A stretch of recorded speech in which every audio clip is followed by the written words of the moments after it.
If you ever looked back at your childhood or a relationship and thought to yourself, something felt off, but you couldn't explain why, there's a reason for that.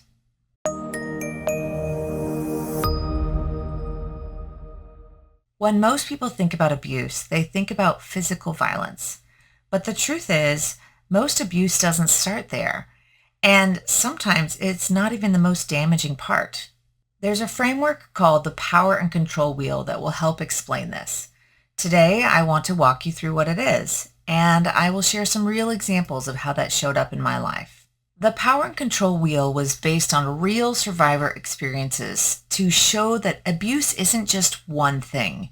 It's a pattern of behaviors used to gain and maintain control. And at the center of it is exactly that, power and control. And surrounding that are different tactics. These tactics are things like using coercive threats, using intimidation, emotional abuse, isolation, minimizing, denying, deflecting, blaming, using children against the person, using male privilege, using economic abuse. Now, not all of these tactics happen in every situation. They don't always look the same, but together they create a system where control becomes normalized. As we go through each of these topics, I urge you to reflect on your own situation and whether you're experiencing any of these control mechanisms. Please note that the diagram of the control wheel that I'm using today comes from theduluthmodel.org, and I'll link it in the caption for your reference. First is coercion and threats. One of the ways control is maintained is through fear. Not always physical fear, but fear of consequences. So in my case, things that would happen was, for example, my father would threaten to have me hospitalized on a 5150 if I didn't get in line with what he wanted me to do. And I'd already seen him do it to my brother, so I knew this was not an empty threat. My father also knew this threat was a really good one. I wanted to be a police officer for most of my childhood, and a 5150 hold would have destroyed that future, my career goals, and my independence. He also threatened my mother, telling her that he would hurt himself or kill himself if she didn't do what he wanted.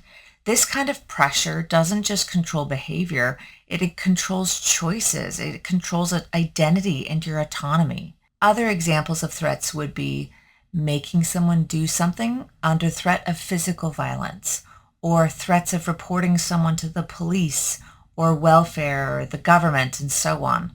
And that's what coercion looks like. It's not always loud or physical, but very effective. The second one we'll talk about is emotional abuse. This is one of the most confusing forms of abuse because it doesn't always look like it.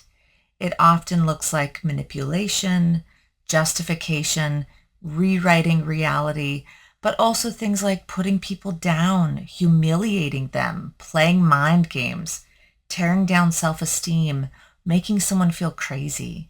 In my family, for example, my father blamed his infidelity on my mother, saying to her that she wasn't sexual enough. In my opinion, and based on the way he told me that story, he went out of his way to tell my mother about his infidelity so that he could both, one, blame her for his actions, making her feel guilty about her own intimacy and physical challenges.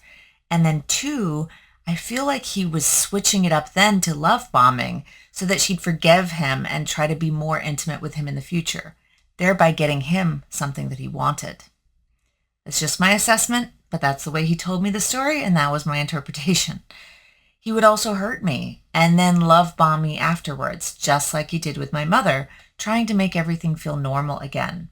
There was constant gaslighting, where what I experienced didn't match what I was told was happening. And over time, you kind of stop trusting your own perception of reality. Number 3 is isolation. Now, isolation doesn't always look like being locked away. Sometimes it just looks like your world slowly getting smaller. When I was 16, for example, I was caught being intimate with a boyfriend. And my father was extraordinarily angry with me, and he went to very extreme levels of punishment. One of those was he isolated me from my friends for close to 2 years. He put spyware on my computer to watch and monitor everything I did. He tracked my car's mileage so he could track where I was at all times. He took all my money from my bank account so that I couldn't leave when he found out I was looking into emancipation. Even small moments like a friend riding her bicycle by my house to say hello would cause massive conflict. He also isolated my mother. Not in the same way by refusing to let her see people, for example, but by telling her what she was allowed to say or talk about with our family. But what's even harder to explain is the emotional isolation. I couldn't fully trust my mother, and she couldn't or wouldn't protect me. This kind of isolation is invisible, but it's incredibly powerful. And so that's what isolation looks like, slowly losing access to people, to support, and even your own sense of safety. Number 4 is minimizing, denying, and blaming. This is one of the most dangerous tactics because it rewrites the meaning of what is happening around you. Instead of accountability, there's deflection. For example, my father blamed his affairs, his abuse of me, his own actions on my mother. He always said it was her fault. It was because of how she was in the bedroom or because she allowed me to wear certain things. He also blamed his bipolar disorder on a lot of things that he did, even when it clearly did not apply. Over time, this creates a system where nothing is ever his responsibility and everyone else is responsible to carry the guilt. Later on, as I was an older teenager, my father would vacillate from telling me that he either didn't remember things he did to me or then minimizing incidents to say things like, well, that time was above the clothes, or other very disgusting minimizing statements to make it sound like it wasn't as serious as it was. And so that's what minimizing looks like. It doesn't necessarily deny everything. It just tries to make it seem so much smaller than it actually was. Number 5 is using children. And so this is where control gets even more complex because it's not just about hurting someone, but it's about using relationships as leverage against someone. In my situation, if I made choices that my father didn't agree with, he would threaten that I was never allowed to see my siblings again. That's not just punishment, that's control through attachment, using the people you love to control your behavior. Now, for many women, this looks quite different, but an abuser may use shared children to relay messages or threaten to take the children away or use visitation to harass or bully that person. Number 6 is economic abuse. Control often shows up through the use of resources. Money becomes a tool, not just for survival, but for power. In my situation, my father took away all access to my money when he found out at 16 that I was trying to run away and get emancipated. He also refused to give financial information for college aid. So my father decided he wouldn't give me any of his financial information required so that I could get government financial aid for funding for school. When I decided to move out at 18, which he was very unhappy with, he really wanted me to stay under his control at home, and he even built an entire spreadsheet of reasons detailing all the financial losses that I would incur by moving out. But frankly, my mental health was worth more than any money. It wasn't about finances for me. It was about making sure I could function independently and get away from him. He did the same thing with my mother. The only time I think I ever saw my mother do something against my father's will was when she got a job. My father had been laid off from his job in the late 90s, and he didn't ever get another job. He cashed out stock to survive, but refused to take any job that he viewed was beneath his level. So my mother got extraordinarily stressed out about finances, and she panicked about losing the house that she loved dearly. And she went against his will for the first time and got a job in a lamp store as a salesperson. My father was furious. He would say that women shouldn't work, that the man should be the provider, that her going behind his back and getting a job meant that she didn't trust him enough to provide for the family. Or worse, that she didn't trust God enough to provide for their family. Later on, while he was in prison, he would spend her very minimal money frivolously, making dozens and dozens of prison phone calls.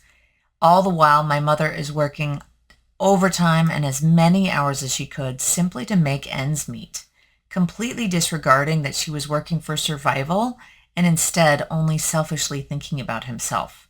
She also had challenges figuring out where all the money was.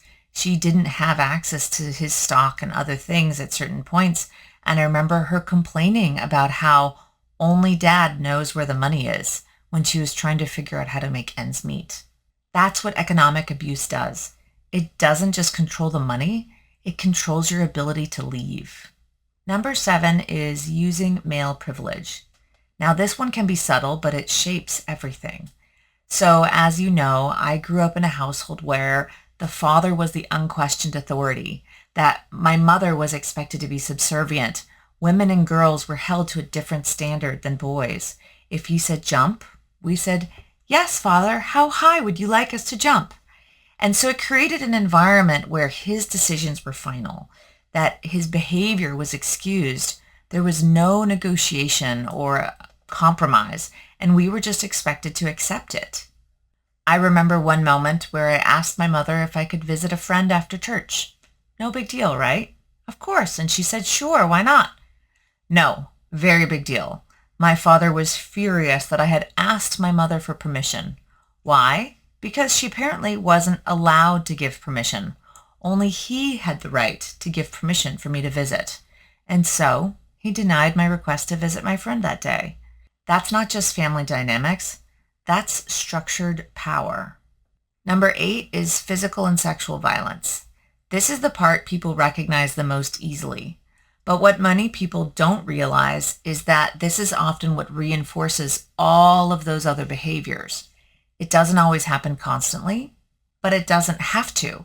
The mere presence of it is enough to keep everything else in place.